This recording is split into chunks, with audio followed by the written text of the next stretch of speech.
Hello, welcome, and thank you for tuning in again to Chop-Socky Cinema, our methods of mass hydration of water to the masses. I'm Josh. Wayne. Roger. And tonight we watched the 36th Chamber of Shaolin, the first of our four, Wu Tang. where we will either be watching movies that have been referenced in Wu Tang, sampled in Wu Tang songs, or for our East News Switch, we'll watch Ghost Dog, Way of the Samurai, which was scored by the RZA himself. He also has like a small little cameo in it. Yeah, tiny cameo, but that's coming towards the end of the cycle, guys. Tiny. Anyways, first of all, a quick synopsis of this movie. The anti-Qing patriots, under the guidance of Ho Kwang Han, or Mr. Ho to his students, have secretly set up their base in Canton disguised as schoolmasters. During a brutal Manchu attack, Lieh managed to escape and devote himself to the learning of the martial arts in order to seek revenge. In a short period of time, he masters the deadly use of his fists, even feet and palms, along with such weapons as swords, sticks, and lances. With his learning I know he's tight in the temple dog. Oh, yes. I hope he doesn't have to fight with like PCs. That'd be awful. His That's learning- one of those double night He movies. takes on the Manchus. Anyways, all right. Somehow that would seem to make for a much more interesting movie. Not that it was an interesting movie. What's Oh, it that was smell? It's actually a lot better. Would you like to know? Yeah. Oh, For some reason, I keep feeling we should be watching these in English. yeah. Just because on all of the tracks that they sampled from, they were all in English. So. Well, they use the dubs. Yeah, they usually dub for it. Yeah, the original. Unfortunately, the only one I was able to find was the original Cantonese. Oh no, Yeah. I was just saying. So, all right, guys, let's start it simple. What do we like about this movie? Everything. Even the whole little journey near the end, where he starts. I have to admit, the whole thing, where he wanted to start at the top when he finally gets to the Shaolin Temple, and suddenly he's just like, I want to be. I was like, I want to start at the top. And I was like, I came with one martial arts, and the dude goes like, nowhere near him, just pushes him to the ground. I was like, yep, basically, you the bitch. Oh yeah, Yeah. I like to establish when you get to the 35th chamber, you learn telekinesis apparently. But and the whole journey from 35 all the way up to number 1. Well, not number one. He couldn't do number Well, one. not Because, number one. He couldn't do number one because he didn't have a grasp enough of Buddhism, which is apparently what teaches you psychic power. Oh yeah, that's how you get to be an X-Man right there. Apparently. But and I remember when me and William were watching this, trying to watch this a little bit earlier, we joked that he got to the top, then he got pushed to the bottom, and then he failed at the bottom, so they made a special class for him, a remedial class, the 36th chamber. Oh yeah, the special Shaolin class. For the We helmet. were kind of half right about that. Yeah. Sort of. Not entirely accurate. Anyways, what I like about this is that, I think Roger feels the same way about this, is I love training montages. Yep. And this movie is basically like one long extended training montage. Oh yeah, pretty much old Chinese men like hitting you with stuff, saying like, "Do better, get good." And I mean, some of the training, it's pretty brutal stuff, like fetching pails of water up a hill With blades on your arms, so if your arms go down, they stab you in the sides. Then the wrist training. That makes my wrist ache just looking at it. Oh yeah, and you can see the people all behind him with purple wrists. It's all bandaged up and everything. Yep. And I mean, I like it because I mean, in almost each chamber, like Louis, he's going by Santa. Santa. Master Santa. Santa. He's using a little bit of what he learned in the previous chamber to help him succeed. Like when he went from the 35th chamber, which is footwork, to the one like the arm chamber, and he's poking himself, with the blades. He's using footwork on the hill that he used Exactly. in the 35th chamber. Yep. And like I said, it's just a really good personal journey for the character, because he starts back as a really passionate but not terribly skilled fighter. Yep. To somebody who seems to be a lot more worldly, have a better idea about who he is and what his place in the universe is. Oh yeah. He's trying to be a real boy. And eventually, after so much abuse, he becomes a real boy. Apparently, several years of abuse, he becomes a real boy. Oh yeah, I'd say it was about 10 years before he came back to his little town. Raj, what'd you like about it? I like mostly everything. I like all the old kung fu fighting and everything like that. This movie says he is the inventor of the three-quarter staff, which is kind of cool. Kung Fu genius! Kung Fu genius and Kung Fu Jesus, because he goes around asking for disciples, even after the head abbot of the temple tells him not to. He wasn't really asking for disciples. He was just he was like, hey, helping people. I'm pretty awesome. And they're like, please, master, teach me everything you know ever. And the abbot, I love the abbot in this movie, where he basically says, I forbid it. You must be punished. So, what should his punishment be? And the second in command, who was just like, I don't think he's quite ready yet. Oh, yep, now he's ready. And just he has to go walk the earth and leave the temple. He has to leave the temple and gather many contributions to help the temple. Bing. Thus, your way out. Exactly.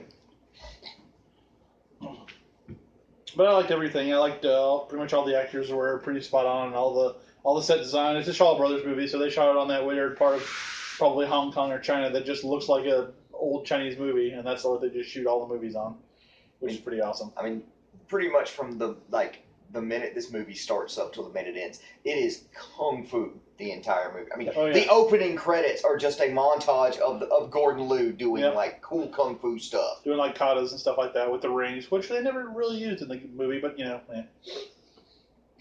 but other stuff like that. So keep the action going. Good. And man with the golden arms. Is that what that is? Yeah. Yep. This man with the golden arms. Okay. Which is another one from the RZA, I think. Huh? I think No, that was the man with the iron fist. Oh yeah. That's a different one. Man with golden arms is one of their favorite. The old movies ones. Too, Yeah. It's actually one of their favorites. Nice. It's actually not too bad, actually. I don't think I ever saw that one. It's a lot of Shotokan style fighting. Yeah. And a lot of horse technique. Mm-hmm. That kind of deal. Anyway, I digress. Yeah. Sorry. So what did we not like about this movie? I'm gonna say the bad guys. The Tartars? The Tartar troops? Well, they called them the Tartars. I mean, they were the Manchu government. The tartar sauce? Tartar I didn't like the tartar sauce. The Ching Tartar. I don't like real tartar sauce either, but I'm just saying the tartar sauce in this. The Ching Tartar was not agreeable. And when you give a tartar sauce, well, he thinks it's delicious. It's tartar the fourth sauce. Actually. Yep. However, mad props to Shaw Brothers veteran Lieh playing General Tien Ta of the Tartars. It looks a lot like Cao from Dynasty Warriors. Just saying. Which means the final duel between Santa and Tien Ta, pretty awesome. Yeah. Dual swords versus 3 sections. They go to Final Fight Hill, as I call it. No, you call it Final Fight Canyon. Final Fight Canyon, because they're always in the same spot at the end of a kung fu movie, and it's like a canyon overlooking, like a hill overlooking this canyon, and you'll see it in a lot of Jackie Chan movies. Boom, there it is. And I mean, and then these cats, I mean, the Manchus, where they're basically like, all right, we have lots of suspects. What do? Kill all the suspects. Seems legit. That's a horrible investigation tactic. I'm just saying. We know we got them that way. Yes, the Manchus legions, or as I like to call them, the Legion of Snitch Bitches, because their first instinct is like, oh God, snitch him out to the general. Well, he's very strong. He did it. Okay, what did I not like about it? Hey, Roger. Pull straight out of bond. Oh, I was just going to pull it this way because it's more light in the shot. But whichever. Oh, no, don't need to go in the shot. I would like that. I would say that this is just kind of a minor gripe, is that they seem to focus way more on the initial training than the advanced training. Yeah. Where I would have liked to have seen a little bit more with the weapons training. Yeah. I wanted to see more of the bow staff training. Yeah. Oh, with the little With the teeth. spikes. Yeah. Well, no, not that part. Where he was moving the block. Yeah. Oh The yeah, ring on through it. I thought that was really cool. where he was Yeah. moving the block like against like the water. flow of the water. Yeah. Old school medieval training here, folks. Yeah. Emphasis on the word medieval. Oh yeah. Pretty hardcore. Bricks, spikes, things like that. If you do it wrong, you're gonna get cut and start bleeding. All right, Roger. I enjoyed pretty much most of it. Yeah, some the parts with the bad guys slowed stuff down. Anything political slowed stuff down. We understand there's like a force coming into this town and just kind of breaking the will of the people. So we could have probably scooted past that a little bit of that. That's not for. I mean, I didn't like the bad guys because you're not supposed to like the bad guys. Yeah. They were dicks. Yeah, So I didn't like them. that's true. I guess that should be a like. Yeah.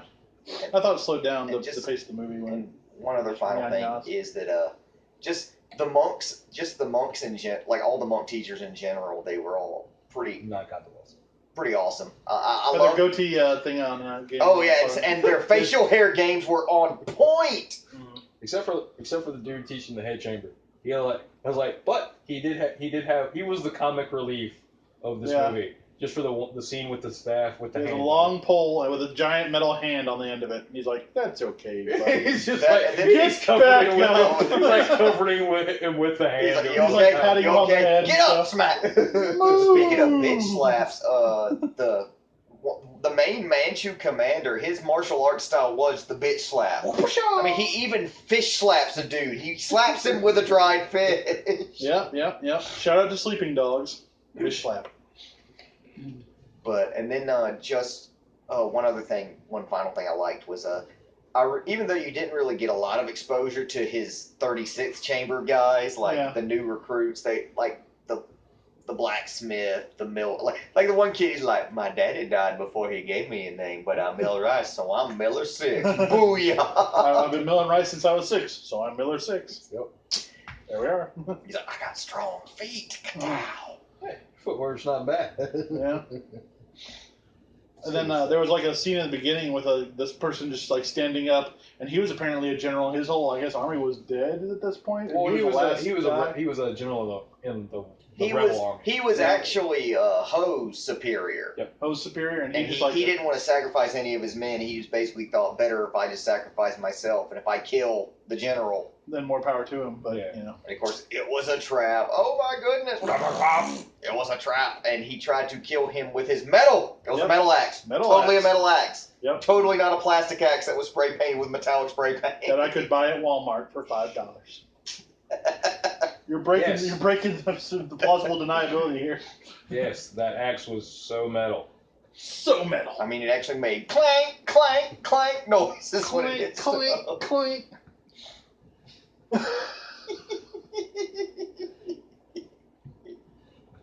Okay. Crazy talk.